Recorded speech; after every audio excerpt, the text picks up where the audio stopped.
کاشانۂ بصیرت ایک ایسا یوٹیوب چینل جس پر ہر قسم کی دینی کتب بالخصوص محروم بصارت افراد کے لیے آڈیو اور ویڈیو فارمیٹ میں دستیاب ہیں اور بالعموم تمام مسلمان برادران و خواہران کے لیے دستیاب ہیں۔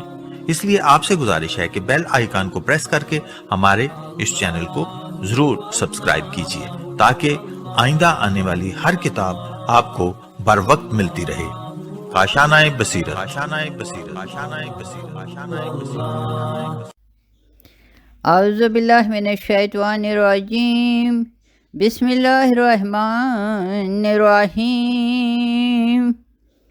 کاشانۂ بصیرت یوٹیوب چینل کے بابصیرت ساتھیوں، السلام علیکم۔ میں پارٹ 29 کے ساتھ حاضر ہوں۔ کتاب توحید کا ہمارا مطالعہ جاری ہے اور ہم صفحہ نمبر 279 تک پہنچ چکے ہیں۔ یہاں اس کتاب کی 33ویں نشست کا آغاز ہو رہا ہے اور موضوع ہے کہ انسان دو راہے پر کھڑا ہے۔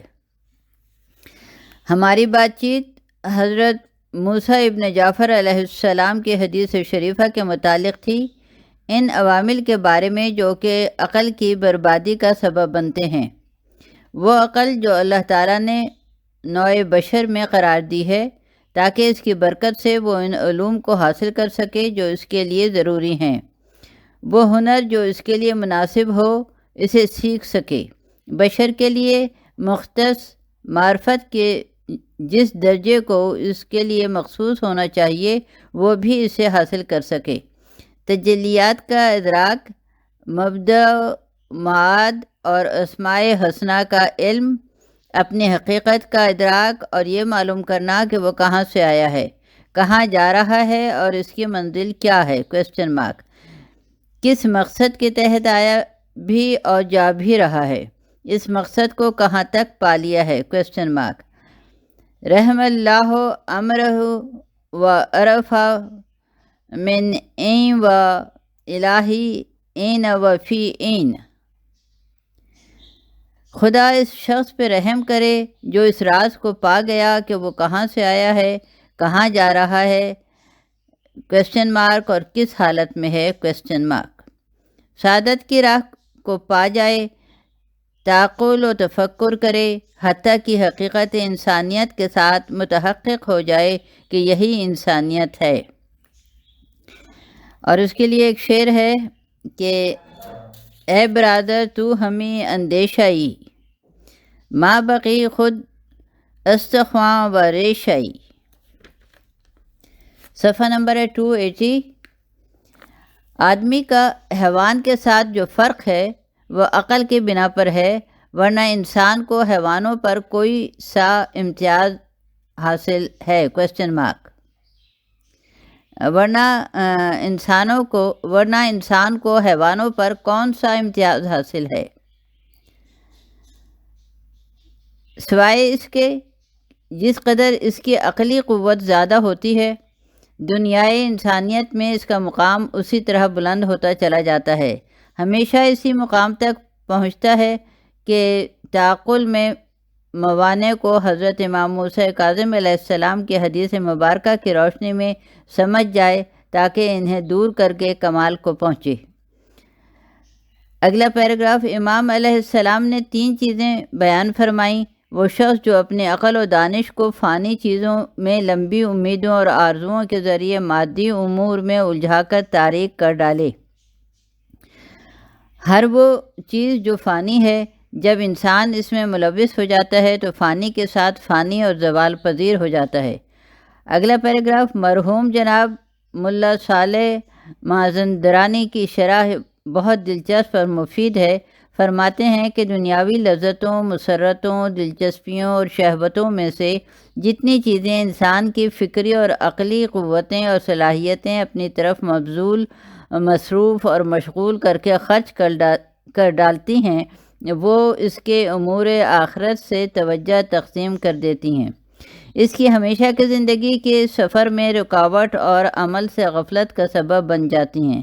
وہ شخص جو ہمیشہ اسی فکر میں گرفتار رہے کہ کوٹھی اور اس کی آسائش اور آرائش ہی مہیا کرتا رہے اور وہ حوض کوثر اور ولایت علی تک پہنچنے کی فکر میں کب مبتلا ہوگا؟ وہ تو ہمیشہ امور آخرت سے غافل ہو کر اور خزالان الہی میں پڑا رہے گا۔ خزالان الہی کا مفہوم و مصداق یہی ہے، یعنی خدا اس کو اس کے حال اور اس کے پسندیدہ مشاغل کے رحم و کرم پر چھوڑ دیتا ہے۔ نعوذ باللہ من ذالک، یہ بریکٹ میں ہے، اور اس کے اگلا پیراگراف ہے کہ اس کے دلائل واضح اور براہین ظاہر و باہر ہیں کہ وہ شخص جس کی توجہ ہی دنیا کی عارضی، فانی اور زوال پذیر امور میں الجھی رہے گی، وہ خود ہمیشہ دنیاوی مواقع کے انتظار میں بال سفید کر ڈالے گا۔ ایسے انسان کی زندگی مفاد عاجلہ اور اس کے اعمال کا لازمہ اس کی دائمی اور ابدی زندگی کا مفاد فراموشی سے دوچار ہونا ہے۔ صفحہ نمبر ہے 281۔ اور کیونکہ وہ ہر روز اپنی آخرت کے امور کو پس پش ڈال کر کل تک ملتوی کرتا رہتا ہے، حتیٰ کہ انہیں فراموش کر دیتا ہے، نوبت آ جا رسید کہ اس کی ذات اور فطرت میں جو کچھ بالقوا موجود تھا وہ مٹ جاتا ہے، پس ممکن ہے ایسا بدقسمت آدمی بے ایمان ہی مر جائے۔ نعوذ باللہ من ذالک۔ دنیا اور آخرت کو روایات میں سوکن کے نام سے پکارا گیا ہے۔ وہ عورتیں جن کا شوہر ایک ہو حسب معمول آپس میں متفق اور متحد نہیں ہوتیں۔ ہر ایک کی خواہش یہی ہوتی ہے کہ شوہر کو اپنی طرف راغب کر لے۔ دوسری روایت میں انہیں مشرق و مغرب سے تعبیر کیا گیا ہے، کیونکہ وہ ایک دوسرے سے دور، مخالف اور بالمقابل پائی جاتی ہیں۔ ایک بریکٹ میں ہے آخرت کو حاصل کرنے کے لیے، دوسری بریکٹ میں دنیا کو قربان کرنا پڑتا ہے۔ اگر انسان اپنی ذہنی صلاحیتوں اور توجہ کی توانائیوں کو ایسی سرگرمیوں میں خرچ کرتا رہے جو صرف اور صرف دنیا کی خاطر ہوں، تو وہ آرزویں اسے آخرت سے غافل کر کے انسانی کمال کے راستے میں رکاوٹ بن جاتی ہیں۔ اگلی لائن ہے کہ ایک اور روایت میں دنیا اور آخرت کا تضاد آگ اور پانی کی مثال کے ذریعے واضح کیا گیا ہے۔ یہ اس میں لیلی الاخبار، اور یہاں پہ ایک یہ جو ابھی جملہ پڑھا یہ وہاں سے لیا گیا ہے، اور آگے ایک شعر ہے کہ دنیا بمراد خواہی و دین درست، این ہر دو نخواہد شدن فلک بندائے دوست۔ کیا تو یہ چاہتا ہے کہ ہر قسم کی خوشیاں دنیا میں ہی سمیٹ لے؟ پھر تو تمہارے لیے ہر ایک راستہ دنیا کے لیے ہے کھلا، مگر آخرت کے لیے بند بھی تو ہو جائے گا۔ اور ایک اور حکمت اس شعر میں کہی گئی ہے کہ دنیا طلبی دیم براحت نہ رسیدیم، یارب چشود آخرت نہ طلبیدہ۔ صفحہ نمبر ہے 282۔ ہماری تمام تر کوشش یہ رہی کہ دنیا ہمیں مل جائے۔ جب دنیا مل گئی تو ہم نے دیکھا کہ وہ جگہ سے لنگڑاتی ہے، اور بریکٹ میں ہے کہ معیوب ہے۔ آخرت کو ہم نے طلب ہی نہ کیا تھا، جسے طلب کیا اس میں راحت نہ ملی، اب کیا ہوگا؟ اگلا موضوع ہے کہ اب تک آخرت کے لیے کیا بنایا ہے، اور اس کے لیے یہ ہے کہ اشعار ہیں 2 اور ان کا ترجمہ کہ موت کے بعد سوائے اس کے کہ جس کی تعمیر تو نے خود اپنے اعمال صالح سے کی ہو، کوئی گھر نہیں، کجا یہ کہ اس کا ساز و سامان آراستہ و پیراستہ کر کے اسے زینت دو۔ اگر تو نے خیر کی بنیاد رکھ کر اعمال صالح انجام دیے تو تیری خوشحالی ہے۔ خوشحال اور خوشبخت ہے وہ انسان جو اپنی قبر کے لیے روح اور ریحان کا لطف و سرور اور خوشبو مہیا کرتا ہے۔ وہ خود اپنا حصہ لے لیتا ہے، لیکن افسوس کہ ایک شخص ایسا بد نصیب بھی ہے جس نے اپنے لباس، خوراک، مسکن اور ہر ایک چیز کو آگ سے تیار کر رکھا ہے، بریکٹ میں استغفر اللہ۔ آخرکار لمبی امیدوں اور آرزوؤں کا انجام آخرت کے لیے سوچنے اور عمل کرنے سے محرومی ہے، اور یہ تو تھا سب سے بڑا اور پہلا خطرہ۔ لیکن اب دوسرا، اور پھر موضوع ہے کہ حکمت کیا ہے؟ کویسچن مارک، اور اس کے آثار کہاں ہیں؟ وَمَهِيَ ذَرَائِفَ حکمت بفضول کلام ہے۔ حکمت یعنی حقائق اور ان کی گہرائیوں کے تمام امور جو کہ ماروائے مادہ ہیں، ان کا ادراک جو آدمی اپنے ظاہری حواس یعنی آنکھ، کان اور دیگر آلات حس کے ذریعے حاصل کرتا ہے، اس میں تو تمام حیوانات بھی اس کے ساتھ شریک ہیں۔ البتہ انسان کچھ اور ادراکات بھی رکھتا ہے جو فقط اسی کے لیے مخصوص ہیں۔ حکمت دراصل امور کی حقیقت تک پہنچ کر ان کا علم حاصل کرنا ہے۔ مثلا دنیا انسان کے لیے مسرت محض نہیں لاتی، اس کا مفہوم گہرا ہے۔ مال و مقام انسان کے لیے پاکیزہ زندگی اور بریکٹ میں حیات طیبہ نہیں لاتے۔ یہ صفحہ نمبر ہے 283، اور اگلا پیراگراف کہ جو شخص یہ چاہتا ہے کہ پرمسرت زندگی گزارے اور مطلق آسائشوں کی خواہش کرے تو وہ یہاں اس مقام پر ممکن نہیں ہے۔ اس مفہوم کو ہر انسان نہیں سمجھتا، لہٰذا اتنی حرص میں مبتلا ہو جاتا ہے کہ مال و زر جمع کرنے اور منصب و مقام کی بلندی کے لیے لڑائی جھگڑے اور کشمکش میں گرفتار ہو جاتا ہے۔ لیکن شخص حکیم جانتا ہے کہ مال و منال فقط احتیاج کو مٹانے کے لیے ہے، اور اس سے زیادہ اس کا جمع کرنا سردردی اور حسرت ہے۔ وہ حد ہی نہیں رکھتا جس پر قناعت آ جائے، ہر چند $1 ارب کا مالک ہو، لیکن وہ دوسرے ارب کو بھی نہیں چھوڑے گا، حالانکہ عین اسی حال میں وہ دیکھتا ہے کہ کتنے ہی اس سے بڑے مالدار کن کن مصیبتوں میں گرفتار ہیں۔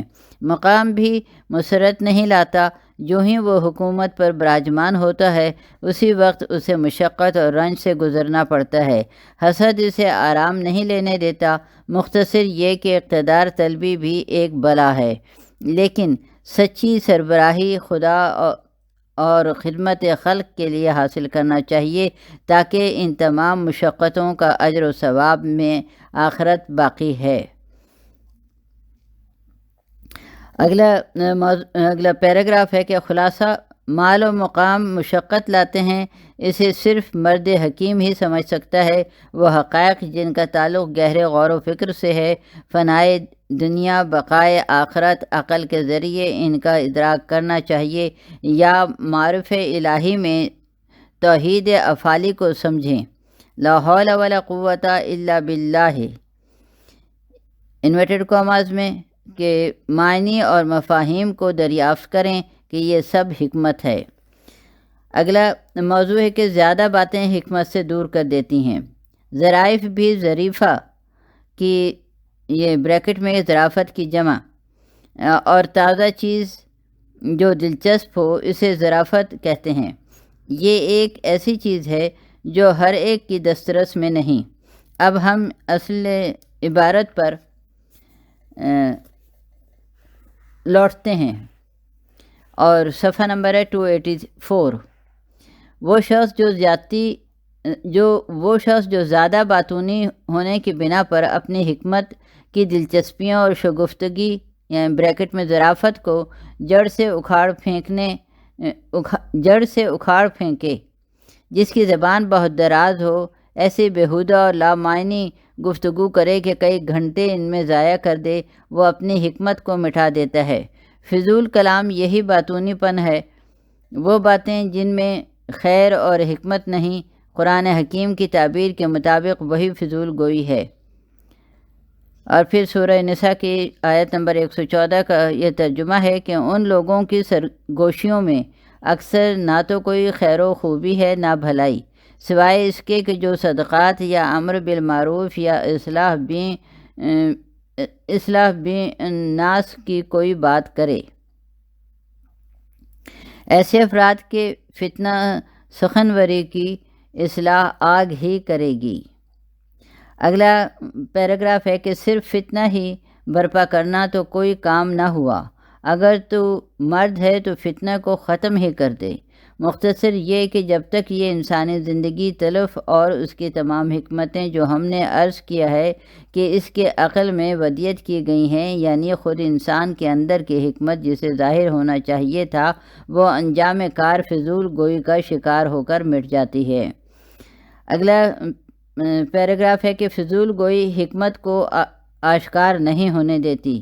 زیادہ باتیں اس بات کا سبب بن جاتی ہیں کہ اس کی حکمت کی قوت کو عمل درآمد نہ ہونے دیں۔ انسان کا دل ایک ایسا چشمہ ہے جس سے تمام حکمتیں جوش مار کر ابلنی چاہیے، جیسے کہ حدیث شریفہ میں ہے کہ رسول اکرم صلی اللہ علیہ وآلہ وسلم نے فرمایا کہ جو شخص 40 روز تک اپنے آپ کو خدا کی خاطر خالص کر لے، ہوائے نفس سے دستبردار ہو جائے، اس کا نتیجہ یہ ہوتا ہے کہ اس کے دل سے اس کی زبان پر حکمت کے چشمے جاری ہو جاتے ہیں۔ اور یہ لیا گیا ہے 40 شیخ بہائی سے، اور صفحہ نمبر ہے 285، اور یہاں پہ موضوع ہے کہ غیر اللہ کے لیے کلام کرنا چشمہ قلب پر کنکر، پتھر اور مٹی ڈالنا ہے۔ آدمی کا دل حکمت کا محل ہے، لیکن کتنا افسوس ہے کہ لوگ اسے خس و خاشاک، مٹی اور کنکر پتھر سے بھر کر خشک کر دیتے ہیں۔ ہر وہ حرف جو آدمی کی زبان سے نکلتا ہے اور اس کے قلب کو متاثر کرتا ہے، فضول گفتگو، کانٹے اور کنکر پتھر ہیں جو دل کے منبع حکمت پر جا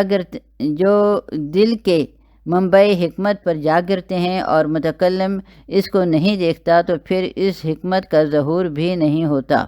منبر پر جاتے ہیں، تقریریں کرتے ہیں، صرف اس مقصد کے لیے کہ سننے والوں کی دلچسپی اور توجہ کو اپنی ذات پر مرکوز کریں۔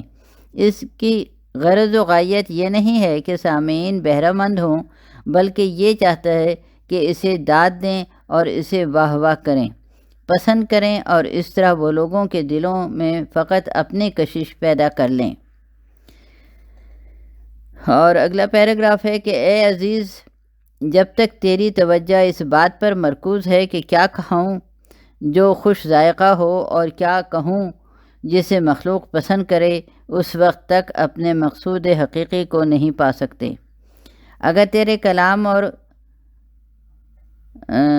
کلام و کمردار کا محور یہی ہے کہ لوگ تیری طرف متوجہ ہو جائیں اور ہدف اعلیٰ نہیں، تو یقیناً تو ناکام ہے اور سب سے بڑا صدمہ تجھے خود کو ہی ہوگا، اس لیے کہ یہ سب کچھ فضول کلام شمار ہوگا اور تیری حکمت کے سرچشمے کو خشک کر دے گا۔ اگلا پیراگراف، البتہ جھوٹ، غیبت اور تہمت مراتب میں اس سے بھی بدتر ہیں۔ کشف کے بغیر راز کہنا، علم کے بغیر بات کرنا اور آبرو ریزی تو بڑی بات ہے۔ صرف فضول بات کہنے یعنی بے جا کلام جس کا فائدہ نہ ہو، اس کی مثال ایسے ہے جیسے قطرے، وہ بامعنی لفظ جس میں ذکر خدا ہو، پانی کی مثل دل کو پاک کرتا ہے اور اس کے ساتھ لغویات جمع نہیں ہوتے۔ جو کچھ بھی داخل ظرف دل ہوتا ہے مٹ جاتا ہے، اگر باطل امور دل میں داخل ہو جائیں تو حق مٹ جاتا ہے۔ گندے پانی کا ایک قطرہ جب عطر گلاب کے ظرف میں ڈالا جائے تو اسی نسبت سے عطر کم ہو جاتا ہے۔ باطل کا ہر ایک لفظ حکمت کو زائل کر دیتا ہے۔ صفحہ نمبر ہے 286، اور اگلا موضوع ہے کہ زبان درازی کا نتیجہ قلب کی بربادی۔ دل اگر بالکل برباد نہ ہو چکا ہو تو اس کی فطری ساخت کا اثر موجود رہتا ہے۔ مثلاً وہی عرق گلاب کی دوسری مثال لیں جس میں گلاب خالص نہ ہو۔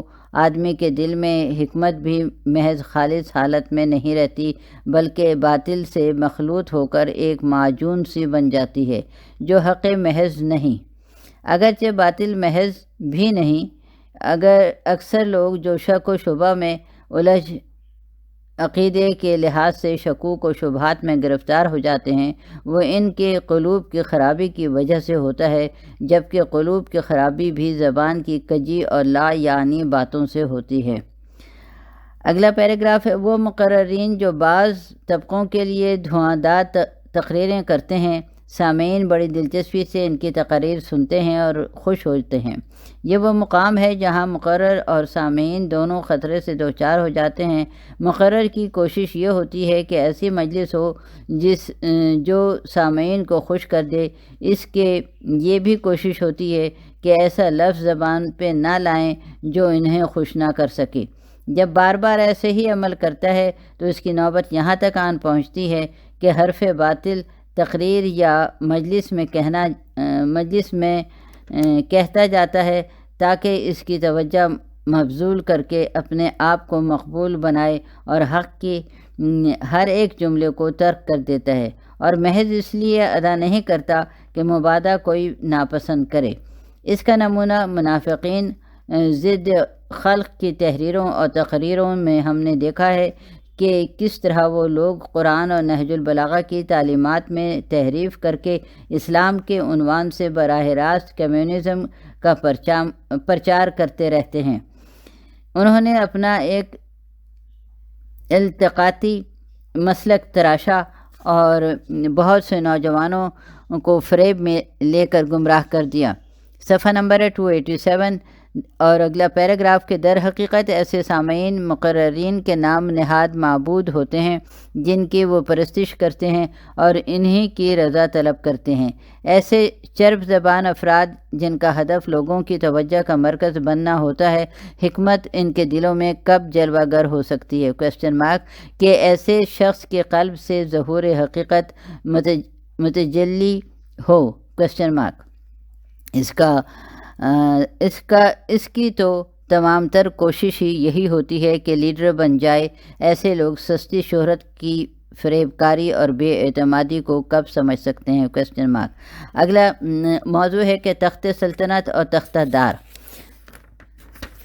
طاغوت یہ بریکٹ میں شاہ ایران کے دور میں جب راقم الحروف مواعظ کے ضمن میں جامع مسجد میں دروس دیا کرتا تھا، ایک جملہ جس کی پاداش میں مدت تک قید و بند کی صعوبتوں میں مبتلا رہنا پڑا، وہ جملہ یہ تھا کہ ایسی سلطنت جس کے تخت کا انجام تختہ دار ہو وہ کچھ قدر و قیمت ہی نہیں رکھتی۔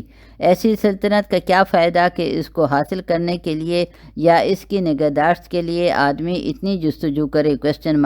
حکومت کے لوگوں نے کہنا شروع کر دیا کہ تم نے سلطنت کے مقام اور مرتبے کی توہین کی ہے، حالانکہ میں نے صرف حقیقت بیان کی اور نصیحت اور عبرت انگیزی اختیار کی تھی، لیکن وہ کہتے تھے کہ تم نے بادشاہ کے مرنے کی آرزو کی ہے۔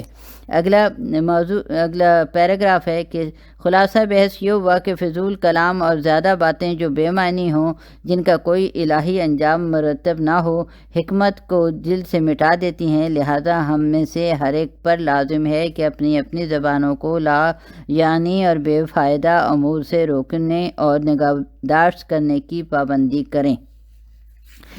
یہاں پر اس کتاب کی اس نشست کا اختتام ہوتا ہے اور ہم اپنی آڈیو کا بھی اختتام کرتے ہیں۔ اللہ حافظ۔